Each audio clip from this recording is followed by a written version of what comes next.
Hey guys, it's Rahul.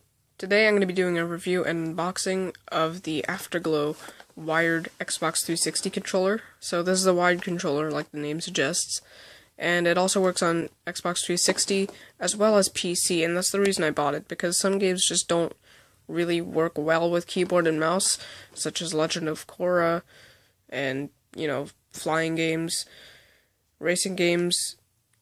There's a lot of games that just don't work well with keyboard and mouse. And, yeah, so that's why I picked up this controller. It was about $40 at Walmart, so it's not that expensive. And, this actually glows, and it's transparent as well. So, this, particular controller glows red, and they also make one that glows blue and green. My brother has the green one. Yeah, and it also has this feature called Smart Track. It supposedly enhances the, accuracy of the analog sticks. I'm not sure if that's actually true, for its placebo, but I have used this controller, and it actually does feel a lot better than the normal controller. I see myself aiming a lot better, so maybe it does have a special aiming thing, I guess. I'm not sure, but it does say on this sticker here that it's the #1 seller, that Afterglow is the #1 seller of third-party controllers. So yeah, let's just get unboxing here so you can see that there's circular tape on the back and side here. I've already taken it out. I've already unboxed it and used it. But yeah, okay, wow, bumped the camera. Yeah, so you just pull out that flap and pull the tab through, like that. And then this entire module should slide out. Like so. So now you have the Xbox controller in your tray, I guess, carrier. And on the bottom are the wires and, well, the wire and the manual. So inside the manual is nothing really important. It's just, well, for some reason it says for ages 12 and plus, or 12 and up. I don't know why. But yeah, it shows a rather old picture of an Xbox, shows you how to plug it in. It's just a USB cable. On the back of the controller, it actually does have an Afterglow button. So, this controller has 3 modes. It has on, which is just the LEDs on. It has off, where it's just the normal transparent controller. And it has a third mode called pulse, which basically, whenever the controller vibrates, it will pulse the lights. So I'll flash it. It just says that in a bunch of different languages, so nothing else to read. Otherwise, you have the controller and the wire. Now, I have played with this controller a bit, and it does feel pretty nice. Now, one gripe I do have with the controller, though, is that the Xbox Dual seems like pretty cheap. I don't know. The button's fine, but just the face of it doesn't really look pleasing to the eye, and the start and back button are in a weird position, as opposed to the normal Xbox controller. It's right beside the Dual, so I constantly keep hitting the controller when I'm trying to pause the game. So yeah, otherwise it's pretty much a normal Xbox controller.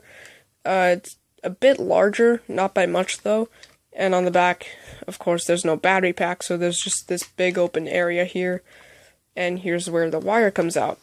Now, you'll notice this is a pretty long wire. This is 10 feet, and at the end is just a normal USB 2.0 cable. It does have this breakaway, though, so you can just detach the USB end, and it connects via some proprietary connector. I'm not exactly sure what that is. Yeah, you can see there. Hold on, let me just get this to focus. I'm not used to filming just, me talking. I usually have a script.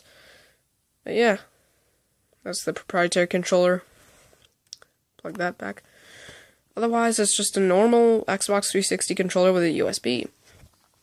Now, one thing I do like about the controller, or rather multiple things I like about the controller, bump the camera again, is that the analog sticks are very, very springy.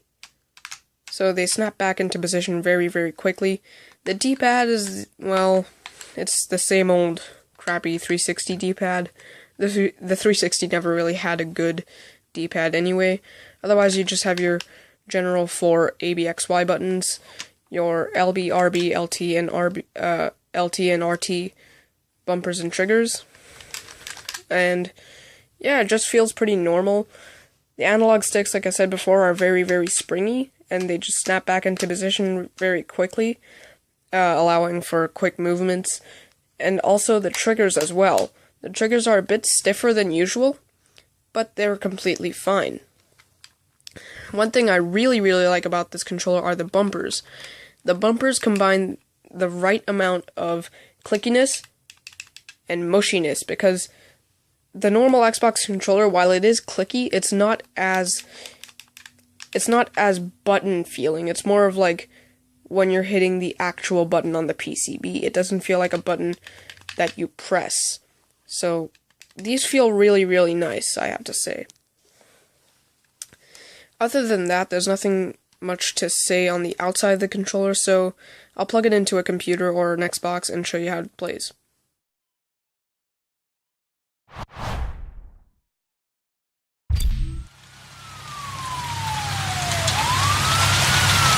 All units, BMW M3 on the run, heading north on Mystic Lake Road. Suspect known to be in possession of customized jammer equipment. Command Central has approved EMPs for immediate use. Proceed with caution.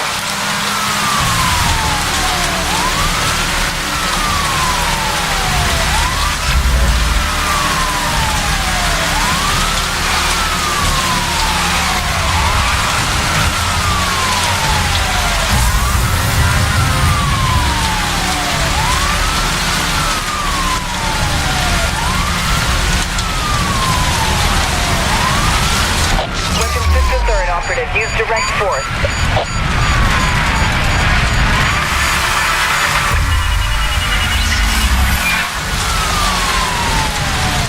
Suspect is heading off-road into... EMP activated, acquiring target lock.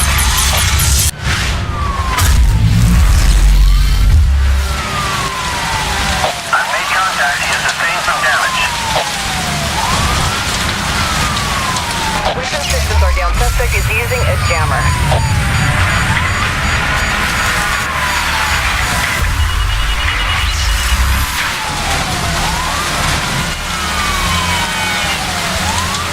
All units, local EMPs are authorized for use.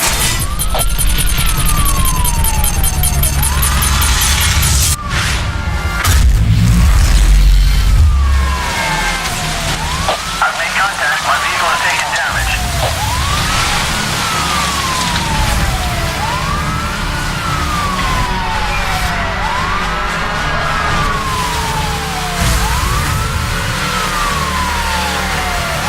Suspect is headed along Coral Bay Drive. All units, local EMPs are now authorized for use. Repeat, EMPs are a go.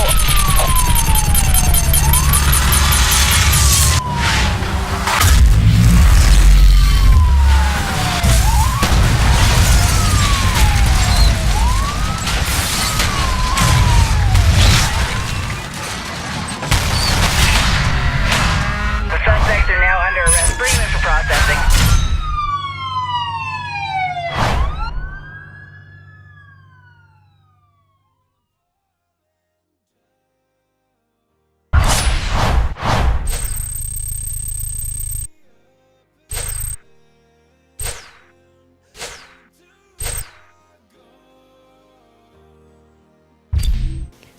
So, in conclusion, the controller is pretty good.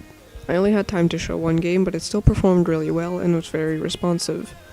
While keyboard and mouse is the best for first-person shooters, third-person shooters, and real-time strategies, in open-world games that require you to drive or fly, controllers take the lead. Anyway guys, hope you like this review and unboxing. Comment down below if you want more like this. Thanks for watching and stay tuned for more videos.